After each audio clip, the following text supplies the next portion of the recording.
pasos por los cuales seguir para encontrar el lugar donde estaría eso.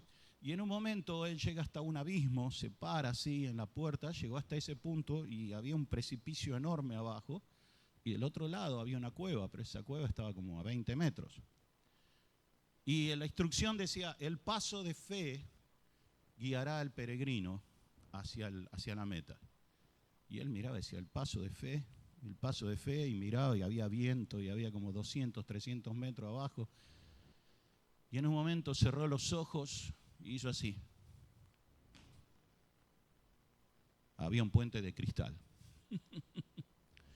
Y tiró tierra y se pudo ver claramente el puente de cristal y pudo cruzar al otro lado. Y esa ilustración a mí me habló mucho, ¿sabe? Porque digo, ¿cuántas veces Dios nos dice algo, nos promete algo? Y dice, yo quiero que lo creas. Y nosotros queremos verlo para creerlo. ¿Se entiende? Eso es muy humano. No hay por qué avergonzarse de eso.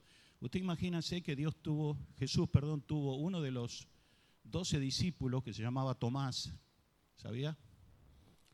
Y ese Tomás tenía más dudas que usted y yo. Porque cuando Jesús se apareció a los discípulos, él no estaba. Y cuando le dijeron apareció el Señor, él dijo, yo no creo que el Señor haya aparecido. Sí, resucitó, como él dijo, estuvo con nosotros. Y se lo decían los otros 10 compañeros. 10 porque ya sabe que Judas estaba por otros lados ya. Y si estuvo el Señor acá, si yo no meto mi dedo en su llaga y no meto la mano en el costado, yo no voy a creer. Así que el Señor tuvo que venir por Tomás. Y se apareció, está en la escritura, y le dice, vení Tomás, vení, mete la manito. Vení, mete la manito acá, vení. Dijo, bueno, porque viste, creíste. Más bienaventurados son los que no vieron y hay una recompensa en la fe. Y la palabra de Dios dice que vos y yo somos guardados por el poder de Dios mediante la fe. Cuando yo dejo de creer que Dios me puede guardar, es cuando le empiezo a dar poder al enemigo. Cuando estudiaba en la secundaria y daban matemática, empecé a descubrir que había números positivos y números negativos. ¿Saben eso, no? Y de golpe valía tanto más 10 como menos 10. Nada más que uno era positivo y el otro era negativo. Esto es algo parecido. Fe es algo positivo si yo creo en lo que Dios me dice. Pero si yo no creo en lo que Dios me dice, se convierte en algo negativo. Si empiezo a creer que Dios no puede cumplir lo que Él me dijo, empiezo a creer que hay alguien que tiene más poder que Dios. Muchos años atrás, cuando estaban las campañas de Carlos Anacondia allí en Mar del Plata, vino una chica que era creyente, nuevita, muy nueva, y vino a las reuniones y empezó a ver cómo el Espíritu de Dios se estaba moviendo allí bajo el ministerio de Carlos Anacondia. Y de golpe había una persona que estaba endemoniada y estaba bajo liberación en ese momento. Y esta chica, que era muy nueva, porque había recibido al Señor hacía muy pocos días, cuando vio eso, todo lo que esa persona, no la persona, sino el demonio que estaba adentro, estaba haciendo, que yo le llamo los FX, los efectos especiales. Ellos hacen esas cosas para tratar de que uno crea que son muy poderosos. Pero en realidad son mentirosos, o sea, no tienen poder. El poder es del Señor, no es de ellos. Pero ella vio eso y ella no lo sabía, se asustó. Y cuando se asustó, de golpe, cayó bajo el poder y empezó a hacer así medio zigzag en el piso, una cosa media extraña. Entonces uno de los pastores que estaba allí fue a orar por ella. Y dice, esta chica se entregó al Señor hace poco, ¿por qué está pasando esto? Y entonces le hablaba y le dice, ¿cómo entraste aquí? Por miedo. Tuve miedo, vi lo que pasó y me dio temor. El temor es fe negativa. Le hablé recién de los números positivos y negativos, ¿se entiende? El temor es fe negativa. Cuando yo tengo miedo de que Dios no me pueda cubrir en algo, en realidad estoy creyendo en la otra parte, que la otra parte me puede dañar, que la otra parte puede hacer algo que Dios no puede impedir. Todo lo que viene a nuestra vida está bajo el control del Señor. ¿Amén? ¿Lo cree o no? Todo. Lo dice su palabra. Todas las cosas ayudan a los que han sido llamados. Entonces yo no puedo tener temor de algo si yo creo en el Señor. Es decir, Señor, lo que yo tengo es incertidumbre, sí. Lo que yo tengo es una expectativa porque nunca me enfrenté a esto, sí. Pero yo tengo la confianza de que vas a estar conmigo, pase lo que pase. Si me subo a la barca contigo y dormís en medio de la noche y se desata la tormenta, no tengo por qué temer. Los discípulos temieron y le interrumpieron la siesta al Señor. Y yo creo que la palabra de Dios no lo dice, pero si lo hubiéramos escrito acá en Argentina, ese hecho, creo que el Señor le hubiera dicho, mirá, yo estoy destinado a morir en una cruz, no ahogado. Así que no sé por qué tienen miedo de que esto se hunda. Porque yo no voy a morir ahogado, y si yo no muero ahogado, ustedes tampoco van a morir ahogados hoy. El Señor está conmigo. Él está conmigo. Entonces, lo tengo allí, y el hecho de que está conmigo a mí me garantiza de que pase lo que pase, está bajo su control. Y si pasa algo que yo no esperaba, es porque Él me está llevando por ese camino y va a pasar conmigo por allí. Porque dice, cuando ande por valle de sombra de muerte, tú estarás. No dice, no vas a pasar. Dice, cuando vaya, cuando pases. Cuando pases por las aguas, no te ahogarás. Pero no dice que no vas a pasar. Cuando pases por el fuego, la llama no va a arder en ti. Pero no dice que no vas a pasar por fuego. Todas sus promesas son que Él va a estar con nosotros. Y cuando yo confío en el poder de Dios, como dice aquí Pedro, somos guardados por el poder de Dios mediante la fe. Esa fe me une a mí. Y dice más, dice esta salvación, somos guardados por el poder de Dios mediante la fe y esta salvación va a ser manifestada en el último tiempo. Ahora, versículo 6 del capítulo 1 de Pedro. ¿Lo puede leer alguien, por favor, en voz alta?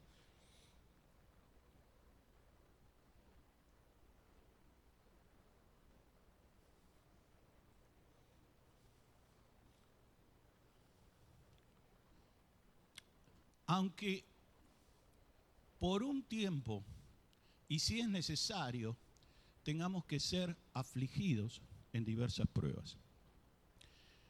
Dios prueba todo lo que hace. Dios tiene un control de calidad. Ese control de calidad son las pruebas.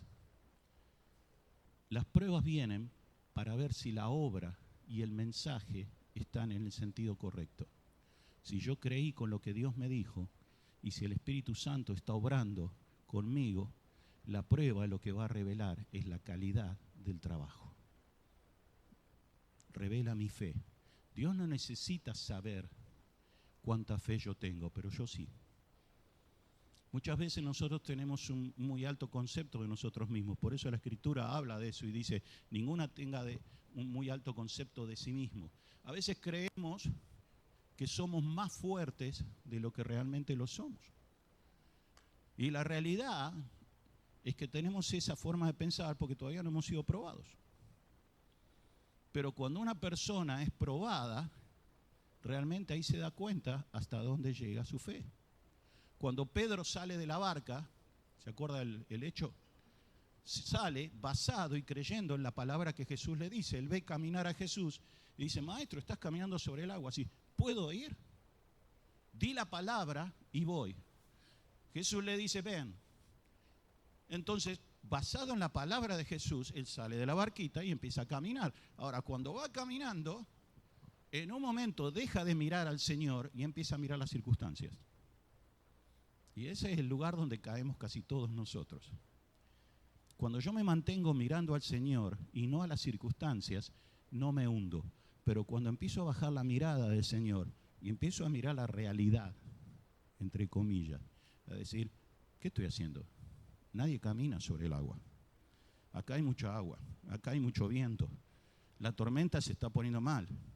Esto no tiene lógica. Cuando dejo de mirar a Él y empiezo a mirar las circunstancias, es cuando me empiezo a hundir. ¿Y qué hizo Jesús? Metió la manito, lo sacó y le dijo, hombre de poca fe. Esta es la fe que tenés. Tenés fe como para 3 pasos. No tenés fe para llegar a la orilla caminando todavía. Tenés fe como para 3 pasos. Mi obra tiene que seguir contigo. Por eso los discípulos le dijeron, aumentanos ¿qué? La fe. Porque se dan cuenta que no tenían esa fe. Y Jesús hablaba mucho acerca de la fe. Cuando sale de la tierra de Israel y se va, por la única vez que salió del límite de Israel y se va creo que era a Sidón o algo así. Sí, la mujer sirofenicia que estaba allí, creo que era en Sidón, si no me equivoco, en Sarepta.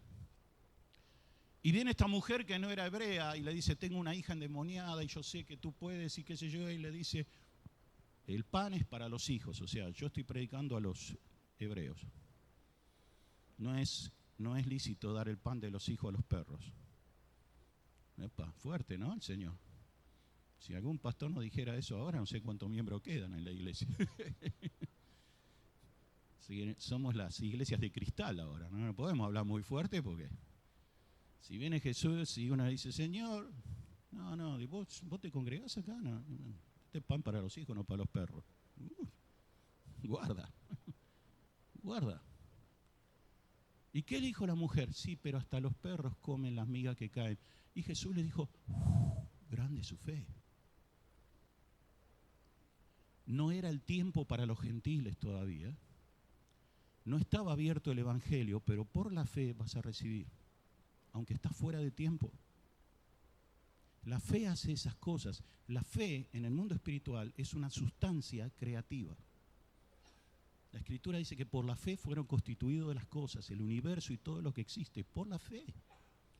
O sea, es algo intangible, es algo invisible, pero es algo poderosísimo en el mundo espiritual. Es tan poderoso que Jesús habló de eso y dijo, tened fe en... Porque se puede tener fe en muchas cosas. Y sabe, obra la fe. Porque como les dije, es una sustancia que en el mundo espiritual produce cosas. Hay gente que tiene fe en sí misma y sale de un barrio prácticamente sin ninguna condición, quizás no tuvo padre, quizás fue huérfano, y un día termina siendo un empresario de éxito. Digo, yo creí en mi proyecto y yo creí en mí mismo, y hace su libro y vende millones de libros de cómo fue una persona que salió de la nada y creyó, y uno lo lee y dice, wow, mirá este tipo, ¿no? Y por uno que sale así, hay cientos o miles que no salen así. Y cuando él te habla, te dice, porque yo decidí creer en lo que yo hacía y en mí, o sea, la fe funciona. Lo que pasa es que se va al infierno porque no tiene fe en Dios, tiene fe en sí mismo. Pero funciona. Y hay gente que tiene fe qué sé yo, en San Cayetano, en Gauchito Gil y en un montón de otras cosas, y por ahí recibe algo y dice, yo creí en el papá, y recibí. Anda a contarle que no fue así. Y uno dice, no, pero Pablo, ¿cómo estás diciendo eso? El Señor dijo que en los últimos tiempos iba a haber señales y prodigios y milagros, pero no de parte del Señor, que iban a engañar quizás aún hasta los escogidos. Todas aquellas cosas, milagros, señales, sanidades, lo que sea, que no glorifica a Cristo, no viene de Él. No es que no van a suceder, no vienen de Él. Cuidado. Porque van a haber cosas y vamos a ver cosas que uno va a decir, bueno, pero esto es sobrenatural. Sí, pero ¿a quién glorifica? ¿A quién glorifica? Si usted va a África, va a ver a negros corriendo arriba de las brasas de fuego y no se quema. Trate de hacerlo usted. Es un método exfoliante para las señoras. Trate de hacerlo. Y uno dice, wow, qué poder.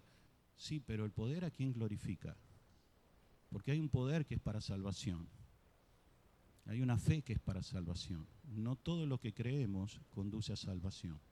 Por eso Pedro habla aquí, es muy importante, dice acerca de somos guardados por el poder de Dios mediante la fe. ¿La fe qué? La fe en Él. Él nos guarda. Bien. 2 Corintios capítulo 12, versículo 10. No lo tengo aquí, se lo voy a leer.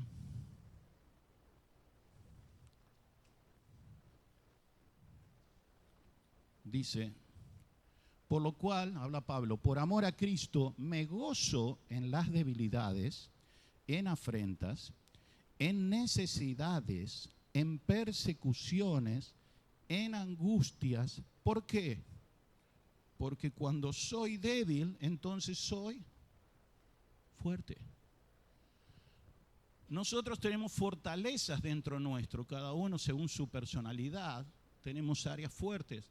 Pero Dios quiere ser Señor de toda nuestra vida.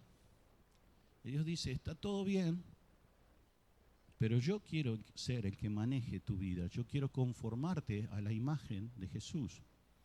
Entonces, tus áreas débiles, y todos tenemos áreas débiles, somos muy propensos a llevar nuestras áreas débiles al Señor y decirle, Señor, por favor, toma esto, Señor, fortaléceme en esta parte, todo bien. Pero las áreas que nosotros somos fuertes, decir, Señor, tranquilo, que en esta parte me encargo yo. Y Dios dice, no, yo si soy Señor de todo. Entonces, ¿cómo puedo enseñarte y guiarte en un área en que tú crees que eres lo suficientemente fuerte? Voy a dejar que la prueba revele tu debilidad. Por eso Pedro habla acerca de pruebas que son necesarias. Lo que hace la prueba es mostrar lo que le hablé del control de calidad, de que esa área no es tan fuerte como yo pensaba y que necesito de Él. Y cuando asumo mi necesidad es cuando me vuelvo fuerte, porque me vuelvo dependiente de Él. ¿Se entiende? ¿Sí? Esa es la prueba. Hay otro tipo de pruebas. Hay pruebas que vienen a veces porque Dios quiere refinarnos. Dios está trabajando sobre nosotros. Él habla y dice que somos probados y somos probados como el oro. Dice que aunque perecedero se prueba con fuego, porque hay cosas que Dios quiere refinar en nuestras vidas. Y Dios dice, yo quiero hacer de esta persona una persona que yo pueda mostrarle como una piedra preciosa el día de mañana. ¿Y cómo sucede esto? Él toma el ejemplo del proceso del refinamiento del oro, o sea, fuego, y lo que hace el fuego derrite, o sea, cambia la estructura, cambia tu forma, y lo que termina surgiendo es la escoria. La escoria son esas cositas negras, que no es otra cosa que carbono, que está dentro de la piedra. Yo no lo veo, dentro del metal. Yo no lo veo la pepita de oro y la veo brillante, pero adentro hay carbono. Ese carbono provoca que ese oro no sea un oro de 18 quilates, sino que sea de 15 o de 12 o de 10. Porque no es oro puro, tiene una degradación. Para lograr elevar el valor del oro, lo que se hace es el proceso de refinamiento. Y muchas veces Dios permite esas pruebas para refinar vidas que para Él son preciosas. Y uno mira a veces como desconociendo y juzgando a nivel humano y dice, uy, ¿por qué le pasa estas cosas?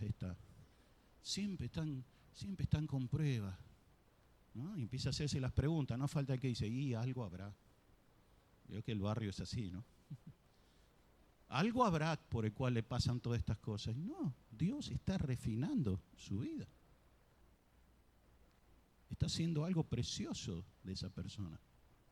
Yo conozco gente creyente, hijos de Dios, preciosos hijos de Dios, que han pasado una y otra y otra y otra y otra prueba en su vida. Yo mismo me hice una pregunta, o sea, yo dije, Señor, son tan hermosos, esta gente te ama tanto esa gente, ¿por qué tanto? Hasta que Dios me mostró esto. Me dijo, los voy a hacer brillar. Yo todo lo que hago es para la eternidad. Me dijo, vos lo mirás para 70, 80 años de esta vida, yo estoy mirando para la eternidad. Dijo, cuando ellos cantan en medio del horno, como cantaban los jóvenes hebreos, dijo, no sabés lo que provoca aquí arriba en el cielo. Como decía el pastor, los ángeles quieren mirar eso, porque cualquiera alaba a Dios cuando está bendecido. Pero cuando estás en medio de la prueba, tu canción es oída en el cielo y en el infierno. Los ángeles, no dicen los ángeles de luz y los otros no. Todos miran. Y dice, wow. Es la historia de Job, como mencionó también Lito. Que Dios le dijo, sí, ¿lo viste Job? Sí, bueno, toca todo, lo único que no vas a tocar es su vida. Pero toca todo. Y después de tocar todo, él dijo, Jehová dio, Jehová quitó, sea el nombre de Jehová bendito. La bronca que se armó en el infierno con eso. Dice, ¿qué hay que hacerle a este tipo? Para que maldiga a Dios. Dios estaba refinando su vida. Los amigos le dijeron, algo habrás hecho. Después viene el otro, uno más joven, siempre el joven tiene ese impulso, ¿no? No, lo que pasa es que te falta conocimiento. Y Dios dijo, no, yo lo estoy llevando a otro nivel. No al nivel del que oye, sino al nivel del que ve. Bien, esos son parte de las pruebas. ¿Podés ponerme la 10? Es esa, ¿no? ¿Sí? Ok. Nuestra debilidad se hace fuerte en el poder de Dios. Si es necesario, áreas de nuestras vidas que deben ser probadas. Las pruebas son temporales. Esa es la otra cosa, que yo le dije, había dos cosas. A veces Dios permite pruebas temporales porque esas pruebas revelan que hay áreas de mi vida en que yo no estoy viviendo de acuerdo a lo que Dios quiere que viva. Una de las cosas que suelen suceder, lo doy como un ejemplo, no es la única. Cuando uno comienza a caminar con el Señor, es el área de las finanzas. A mucha gente le cuesta creer que Dios va a ser fiel si yo tengo que diezmar o ofrendar. Porque estamos acostumbrados a vivir con lo justo, y más en Argentina, y a veces con menos de lo justo, ¿no? Y llega ese día y uno paga todas sus cuentas y le queda este puchito, como decíamos, hay que dar el diezmo. Pero si doy el diezmo me quedo sin plata. Sí, la realidad dice eso. ¿Y por qué? ¿Y qué voy a hacer? ¿Y después qué hago? Y te empiezan todas esas cosas, ¿no? Como diciendo, no tengo fe de que Dios va a proveer. Que en realidad el diezmo no es el tema de esto, pero lo digo así. El diezmo es un reconocimiento que Dios tiene derecho sobre todo, no sobre el 10. Que si yo tengo un trabajo, tengo salud, tengo la bendición de Dios, me dio la inteligencia para hacerlo, es todo por gracia de Dios. Entonces, es una manera de reconocer delante de Dios que Él tiene derecho a todo. Y es la manera en que Dios prueba nuestros corazones si Él puede ser proveedor o no. Sí, yo creo en un Dios proveedor. Bueno, listo. Malaquías dice, pruébame y verás si no abriré ventanas en los cielos hasta que sobreabunde. Pero pruébame. Entonces hay pruebas que son temporales. A veces sucede que uno hizo un cálculo y ese mes que había calculado que iba a recibir tanto, ¡pum!, viene menos. ¿Le ha pasado? Y uno lo primero que piensa es, bueno, este mes sonó el diezmo. Va a tener que esperar el mes que viene. ¿Por qué? Vino menos. Y adentro de tu Espíritu Santo dice, pruébame. Pruébame. ¿Tú no tenías fe que yo era tu proveedor? Sí, bueno, ahora quiero ver tu fe. La fe no es cuando te viene de más. La fe es cuando te viene de menos. Específicamente en esa área hablo, ¿no? Áreas que son probadas, son pruebas temporales y tienen un propósito definido. También dice diversas pruebas porque no todos vamos a pasar por las mismas pruebas. Uno de los ejemplos que hemos usado mucho, lo del horno de fuego. Usted se dio cuenta que los que fueron a parar al horno de fuego fueron los 3 amigos de Daniel. ¿Y Daniel? Estaba de vacaciones, no sé, había hecho un viaje. Esa parte se la perdió Daniel. no dice nada siquiera dónde estaba Daniel. Tampoco Daniel sacó la cara por ellos. Perdón, don Daniel, ¿no? Pero no sé si cuando salieron al horno dijeron, amigo, ¿dónde estabas, amigo? Daniel estaría orando, Daniel estaría guardado. No sé qué pasó, pero Dios no le hizo pasar esa prueba a Daniel, pero sí a sus amigos. Y eso es una lección para nosotros, de que no todos vamos a pasar por las mismas pruebas. Porque a veces uno así tiene esa, digamos, ese feedback, que le dice, ese retorno, ¿no? Viene a la iglesia y le dice, uy, hermano, la que usted pasó, vos también la vas a pasar. ¿No? Pará. Bendecime. Y esto nos pasa a todos, ¿eh? Agarrate porque no sé si nos pasa a todos. O sea, Pedro fue probado y fue con Jesús caminando y Jesús le dijo, mira, te voy a decir algo antes de irme. Dice, vos, cuando llegues al final, sí, te van a llevar a donde no querés ir y te van a colocar de la manera que no quieras colocar antes de pasar para el otro lado. ¿Y Juan? ¿Y Juan? ¿Qué pasa con Juan? No, bueno, a mí me van a matar así. ¿Y Juan? ¿Y a vos qué te importa, Juan? Yo con Juan tengo otro trato. No, acá o morimos todos o no muere nadie. No, Dios tiene diversos tipos de pruebas y prueba de manera diferente de acuerdo a cómo somos cada uno de nosotros. ¿Se entiende? La única manera de entender esto es a través del Espíritu Santo.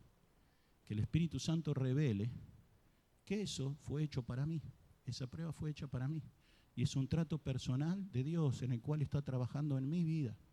Y no tiene por qué ser igual para todos, porque Dios tiene todo tipo de hijos, como uno tiene todo tipo de hijos y en tu casa a algunos les pasan algunas cosas y a otros les pasa a otro. Uno se enferma de todas las enfermedades y hay otro que no se pesca ni una. ¿No? Bueno, así es la cosa. Que eso también es fe, es decir, bueno, si el Señor quiere hacerlo así conmigo, gloria a Dios. Bien. Y esto que habíamos hablado, nuestra fe es preciosa a los ojos de Dios. Fe es un elemento fundacional en el mundo espiritual. En Hebreos 11 tiene toda una galería que usted lo puede leer, que dice, por la fe hicieron esto. Por la fe, siempre es por la fe. Por la fe, Noé edificó un barco en un mundo donde no llovía, no había llovido nunca hasta ese momento, en medio de la tierra, y un barco gigantesco, porque tenían que entrar todos los animales, y le decían, ¿y cómo vas a hacer para que entren los animales? O sea, tuvo que enfrentarse a la burla, a la risa, al descrédito, y a hacer algo que nunca había sucedido en la tierra. Dios dijo que va a haber un diluvio. Nunca hubo un diluvio. ¿De qué estás hablando? Si Dios lo dijo, yo lo creo. Y por la fe predicó 120 años mientras trabajaba, hasta que un día Dios le dijo, entra, porque ahora viene. Entonces, hay cosas que suceden por fe. No es probada porque Dios no sepa que tanta fe tenemos. El 11, ¿podés ponerme el 11? Ahí está. Es para que nosotros, que somos ignorantes de ese tipo de fe que tenemos, tengamos, allí, sepamos y crezcamos en fe. Spurgeon, no sé si ha oído hablar de Spurgeon, dijo una vez, nosotros somos ignorantes de cuánto o qué tipo de fe tenemos. El honor de la fe es ser probada. O sea, la medalla de honor de la fe es después de la prueba, no antes. Bien, y esa prueba, ¿cuándo va a culminar? Dice, cuando sea manifestado Jesucristo, y el premio va a ser la salvación de nuestras almas. ¿A quién amáis? Siguiente, el 12. Sin haberle visto. Pedro había visto a Jesús. Pedro lo vio. Pedro estuvo 3 años y medio con él. Él sabía de lo que hablaba. Ahora, toda esta gente que él le escribe esta carta, le está escribiendo a gente que está amando a un Jesús que no lo vio como Pedro lo vio. Y eso es una diferencia muy grande. Hay un dicho que no es bíblico, pero es muy terrenal, que dice, ojo que no ve ¿Y cómo mi corazón puede sentir que yo veo a Jesús? Por la fe. Por la fe. A veces uno está en una reunión, me ha pasado, y el Espíritu de Dios está en esa reunión. Y uno se acerca a una persona y esa persona está abierta al Espíritu de Dios y abre su corazón y habla con el Señor como si el Señor estuviera allí. Y al lado hay otra persona que está con los ojos abiertos así. ¿Mm? Y se acerca y dice, ¿te diste cuenta que el Señor está acá? ¿Ah, sí? ¿En serio? Y mirá, está tocando a personas y todo. Yo no lo veo.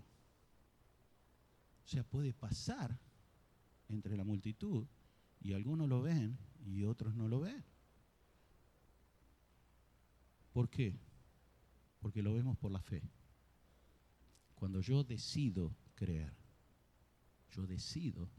y cuando decido creer, se establece ese puente invisible entre el mundo espiritual y el mundo natural. ¿Mm?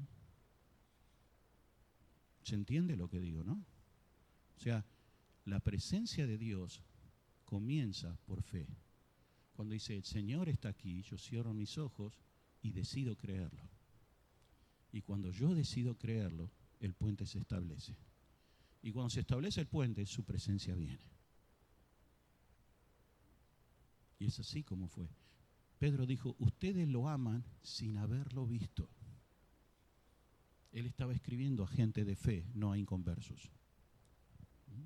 Jesús entró en Jerusalén y mientras pasaba por Jerusalén, unos veían al Mesías y otros veían un hereje. Unos creían en él y otros no. Y así va a ser igual al final de los tiempos, y lo es. Y lo es, porque está pasando y ya comenzó. Que algunos creen que este mundo está como está porque no creen en Jesucristo y no han seguido a Jesucristo. Y otros creen que el mundo está como está por culpa de la religión, especialmente Jesucristo. Entonces yo decido en quién creo. Y cuando creo en Él, su presencia se hace manifiesta. Bien, a quien amáis sin haberlo visto, os alegráis con gozo inefable y glorioso. ¿Qué significa inefable? Inefable es una palabra antigua en español que dice, es algo que no se puede expresar con palabras. No hay palabras para ese gozo. Es algo que rebalsa en tu vida. Es saber que Él está conmigo, pase lo que pase. Y eso no tiene palabras, que el Hijo de Dios está conmigo. Muy bien, vamos a siguiente. Si hay alguna duda, ya saben. Preguntan. Primera de Pedro, capítulo 1, del 10 al 12. Vamos a ver la revelación previa de la salvación. Acá Pedro lo que hace es, trata con la gente. Recuerden que él también hablaba con hebreos y le dice, ¿saben que esto no comenzó con Jesús? Esto venía del Antiguo Testamento. Esta salvación ya estaba siendo anunciada en el Antiguo Testamento. Fue anunciada de antemano por los profetas. Y ese es el nexo entre el Antiguo Testamento y el Nuevo Testamento. Hay gente que dice, el Antiguo Testamento no lo leas. Lee el Nuevo Testamento, que es cuando empezó la iglesia y ahí está la doctrina y todo. Pero el Antiguo Testamento es toda la previa. Es todo el teatro, el escenario que Dios armó con pelos y con huellas y con señales que todos simbolizaban y apuntaban hacia lo mismo, hacia Cristo.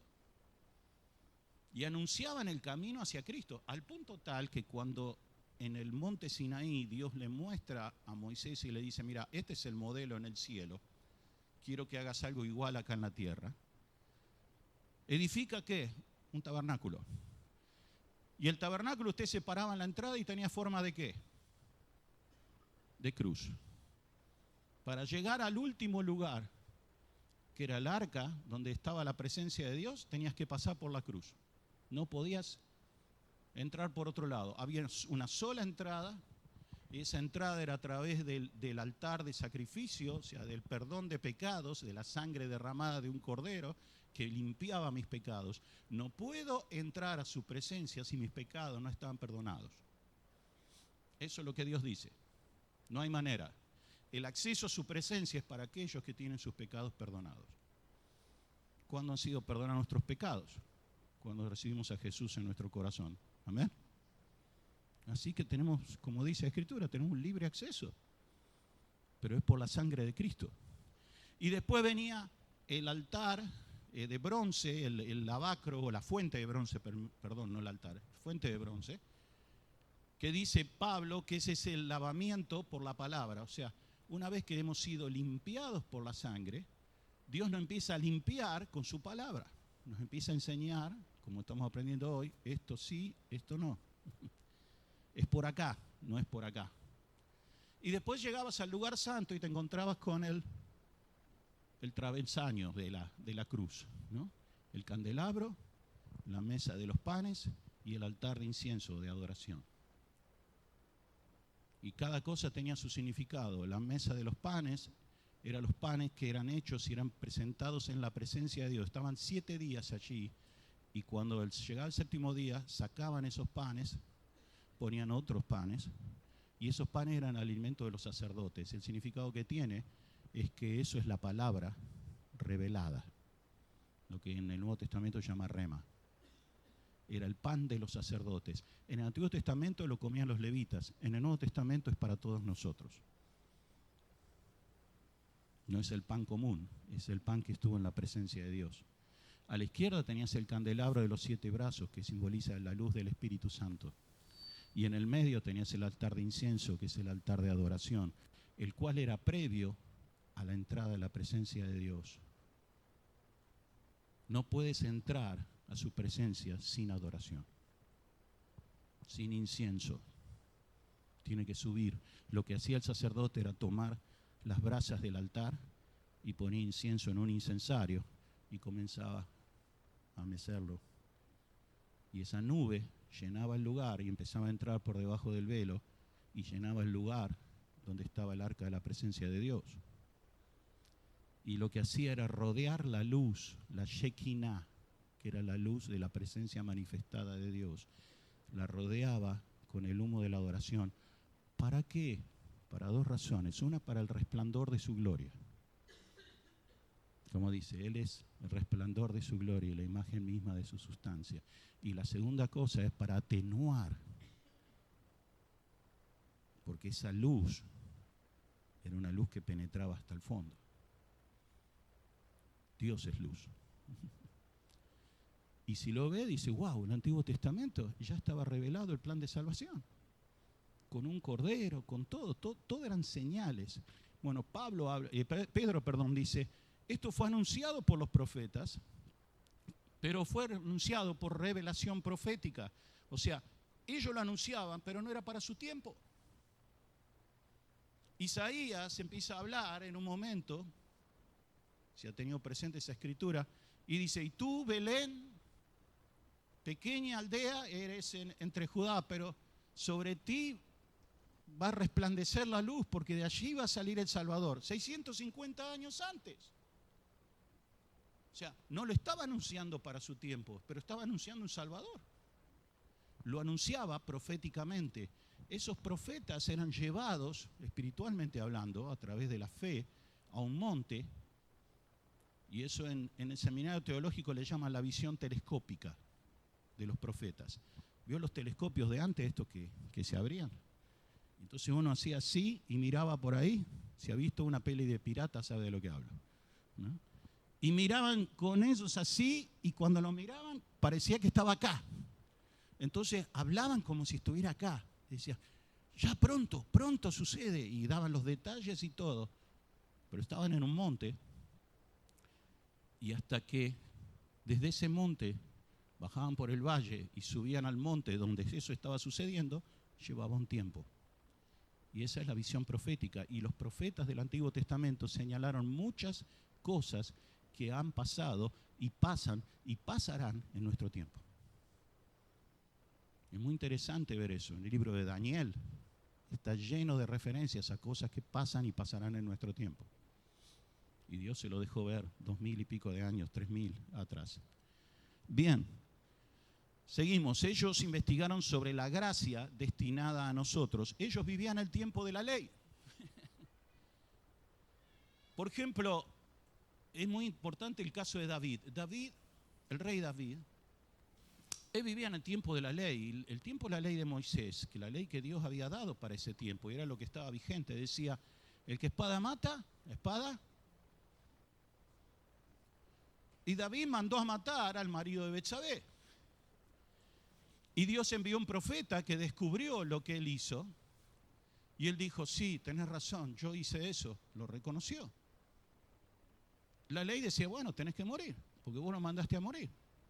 Sin embargo, Natán, el profeta, le dice, y Dios también ha visto tu arrepentimiento y va a darte misericordia. ¿Cómo misericordia? Misericordia no existía en ese tiempo. En ese tiempo era la ley. Hiciste tal cosa, ¡pum! La ley del talión, ojo por ojo, diente por diente. Y sin embargo, David alcanzó algo que estaba fuera de su tiempo, que es la misericordia. ¿Por qué? Porque David entraba a la presencia de Dios.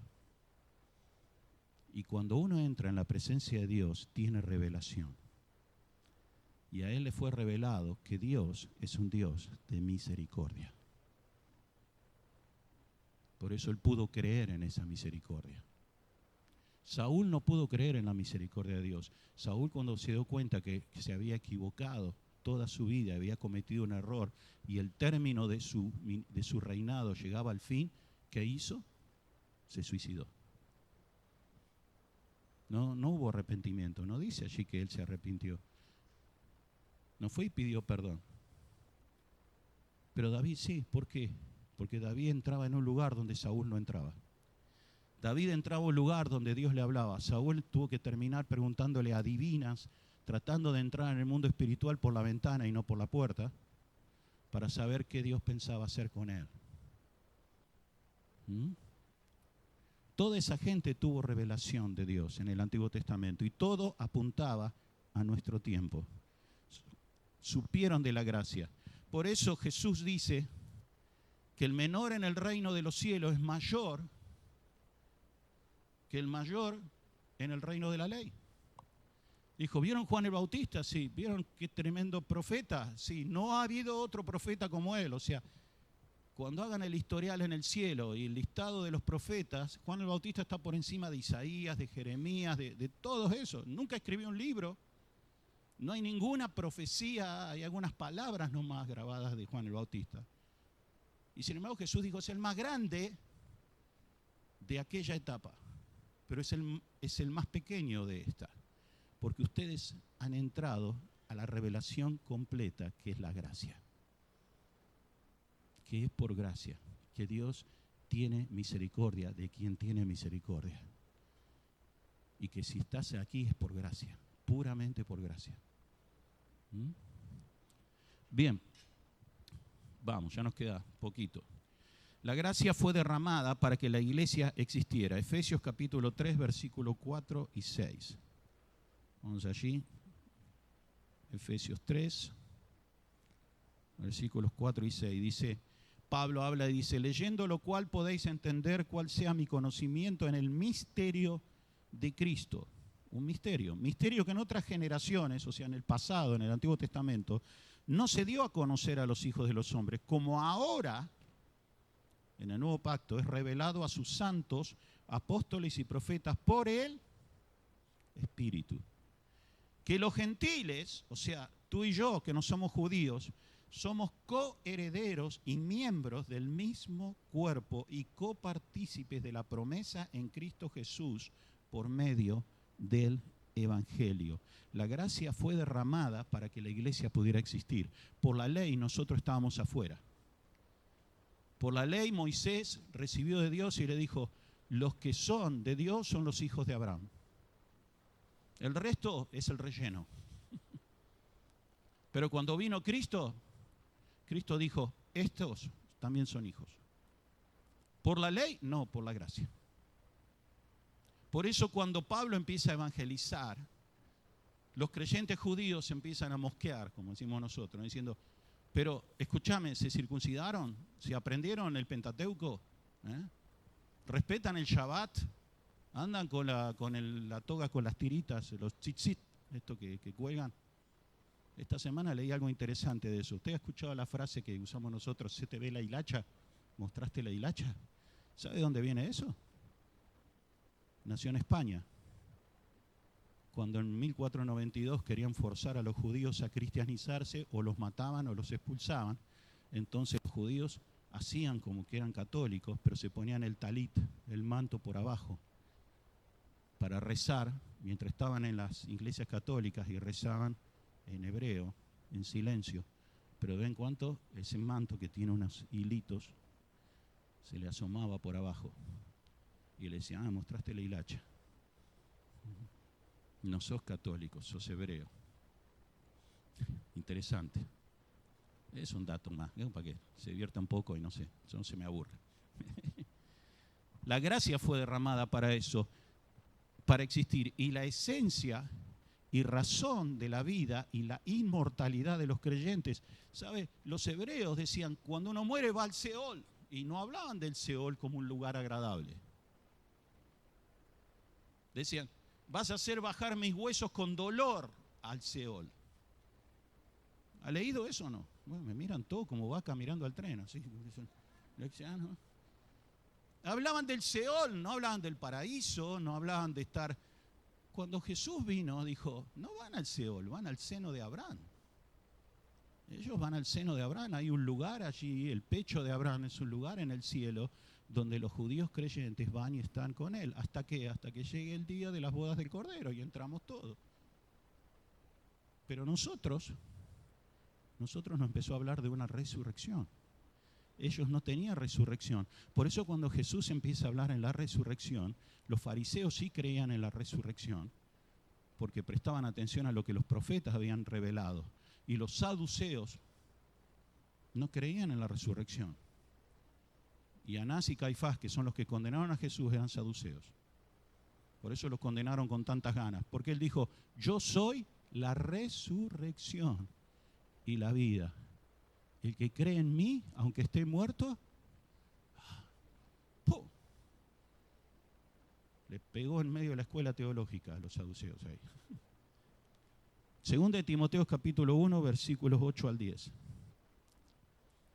Segunda de Timoteo 1, versículos 8 a 10. Pablo dice, por tanto, no te avergüences de dar testimonio de nuestro Señor ni de mí, preso suyo, sino participa de las aflicciones. ¿Escuchó?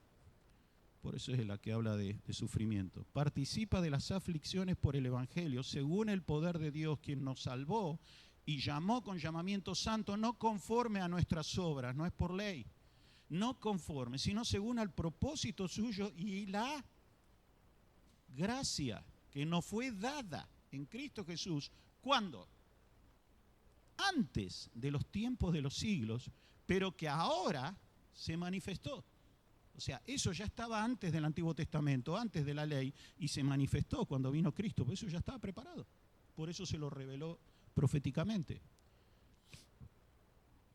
El cual quitó la muerte y sacó a luz la vida y la inmortalidad por él. Cuando nosotros creemos en Jesús y creemos en su palabra y en su evangelio, lo que entra en nosotros son dos cosas, vida y inmortalidad. Él es la vida. Dice, yo soy el camino, yo soy la verdad. Y dice, porque yo vivo, vosotros también. Si Jesús hubiera muerto y no hubiera resucitado, no habría poder de resurrección. Pero el mismo Espíritu que levantó a Cristo de los muertos es el que nos levanta a nosotros. Es el Espíritu de resurrección. Amén. Hasta acá llegamos.